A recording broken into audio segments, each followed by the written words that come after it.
So 341 today we're talking about PTOs in the NHL, notable players who are on tryouts and notable players who can make the correct and make and crack NHL rosters. So very interesting situation. Obviously, every single year we see names pop up that we didn't really think about and names that we originally think that would get signed in the offseason, but they don't.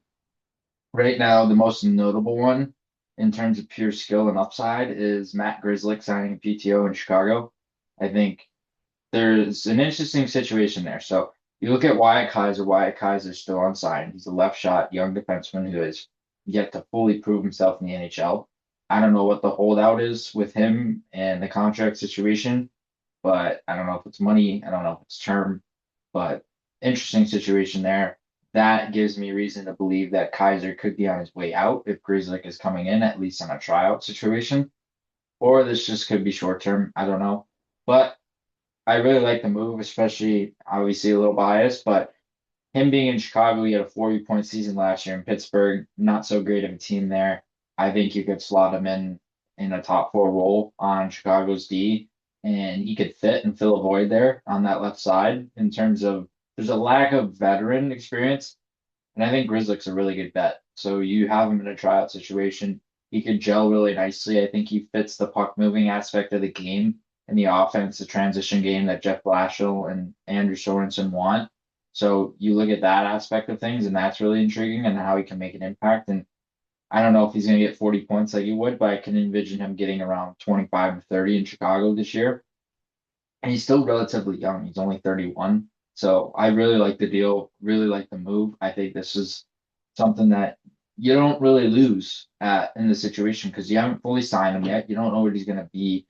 But if he plays really well in training camp, then you give him an extension. And whether that's 1 or 2 or 3 years, I don't know. But there's so much upside in this move. He had a lot of assists too. He had 1 goal and 39 assists.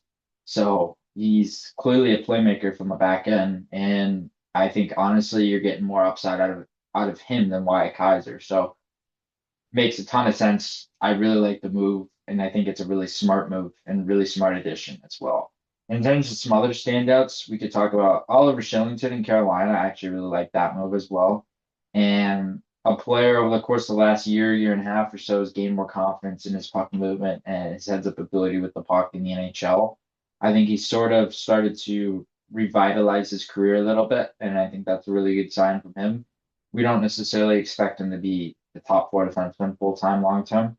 But if he can be a guy that can be a puck mover, a two-way defenseman, can play PK, can play a little bit of offense in there too, as more of a top 60, he's going to be a fit on one of these modern transition-oriented defensive corps. Like Carolina is a really good example of that. So makes a ton of sense. And he played in Colorado last year and Anaheim, two systems that encourage their D to be active on the rush. So and Carolina is another one. So he could fit really well and really nicely in the system. And there, in terms of some other ones who I thought were noticeable in terms of fit, we could say Milan Lucic and we could say Marc-Andre Fleury. Those are kind of fun to say, but honestly, I don't really know what the fits are. I mean, I know Fleury's going to be, he's just doing it for a little more fun. But with Lucic, I really don't know what the fit's going to be in St. Louis. One that really makes sense to me is Tyler Mott in Florida, and Tomas Nosek's going to be out for an extended period of time. I think adding Tyler Mott on a tryout is something that has low risk and could pay off greatly. And he could be a fourth liner for them.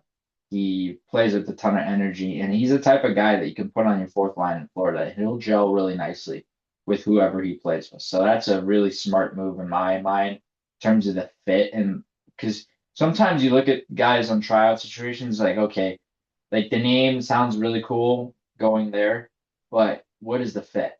So I think realistically, some of the best fits are Matt Grzelcyk in Chicago. You could argue even Oliver Shillington in Carolina, and then Tyler Mott in Florida right now. I think those are the three best ones, just because they actually have legit opportunity to be able to make it and make an impact. So Tyler Mott in Florida has potential to do that.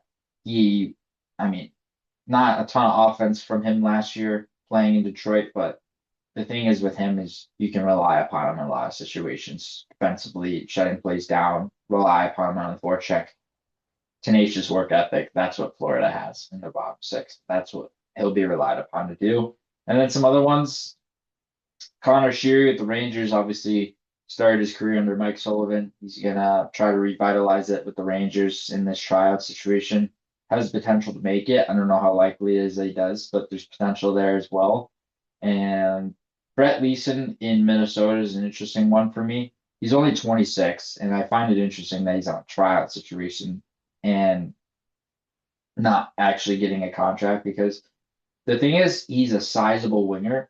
And normally, I'm not a huge advocate for sizable wingers unless they have a ton of skill. But Brett Leeson actually has some sneaky good skill. And he can play inside. He can protect pucks really well. He can extend possession really well. Honestly, I wouldn't have been surprised if this was a guy they looked at in Florida. I think just the way he plays the game and how he can control play on your fourth line, that's a really good fit. That's a really nice fit too. So with Leeson, he's an interesting one in the sense of how he can play the game, how he has a bit of a power style game to himself. He is just unique in that sense. And obviously a big winger, which really helps in that sense too. 6'5", like hard to find guys who are 6'5", bring a little bit of tangible skill and also can play consistently in your bottom six and be reliable there. And he's also young. I mean, he's 26 years old. I think he would have been a better fit in Florida than Minnesota, but Minnesota, they like to go for these types of guys too. But it's going to be interesting to see how that whole situation plays out long term and all of these tryouts, how they're going to play out long term as well.